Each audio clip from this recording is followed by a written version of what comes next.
Last year I cheated on my girlfriend of 8 years, Annie, with a woman I worked with, Jess. Now Jess and I have a 3-week-old baby boy. I have no excuse for what I did, absolutely none. I lost my job and most of my friends, and I lost Annie, who was a really good person and didn't deserve any of this. I know I deserved all of that, and I never expected anyone to feel sorry for me. The guilt has been eating me alive every single day since it happened. Annie brought all my stuff to my parents' house before I even knew she found out about the cheating. She didn't even talk to me about it. She just cut me out of her life without saying anything. It was like I'd suddenly stopped existing to her. I sent messages to everyone we knew, begging them to ask Annie to talk to me. I was desperate to explain, to apologize, to do anything to make it right.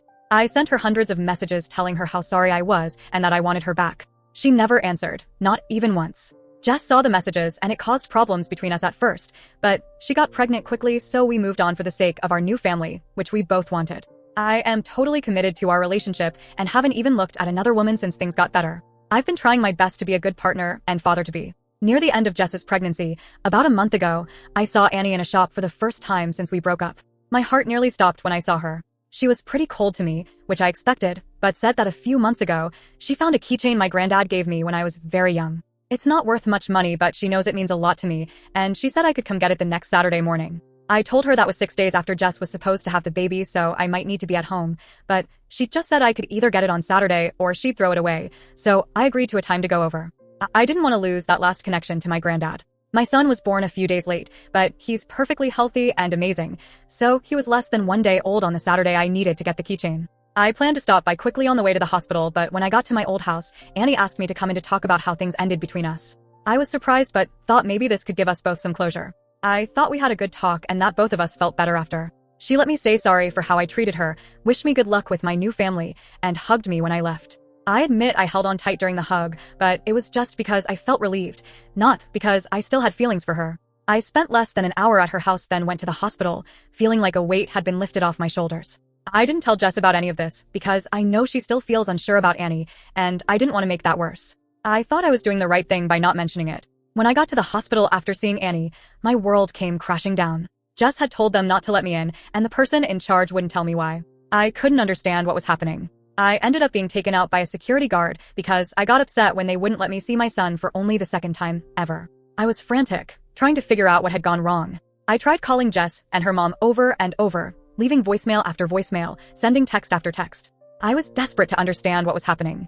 The only answer I got was a video of a message from Annie. My stomach dropped when I saw it. It showed me going into the house at 9:30 and coming out just after 10:15, and you can only see part of the hug, so it looks like we might have been kissing.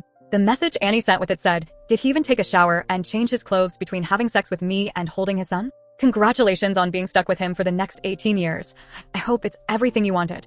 I felt sick reading those words, knowing they weren't true, but seeing how damning they looked. No one believes this is a trick at all. Not a single person. It's something I never thought Annie would do, and no one else would think so either, so they're completely refusing to believe that this is a lie. They all think I'm the one lying, trying to cover up what I've done. I sent her a message asking why she did this, thinking I'd still be blocked. She answered that she wasn't going to let me act innocent, and that I might have deleted all of our messages from the past few months, but she hasn't. Of course there are no messages, but she blocked me again right after, so I have nothing at all to prove I'm innocent. I'm trapped by a lie I can't disprove. She waited without saying anything for almost a year, then took the meanest and most hurtful revenge she possibly could.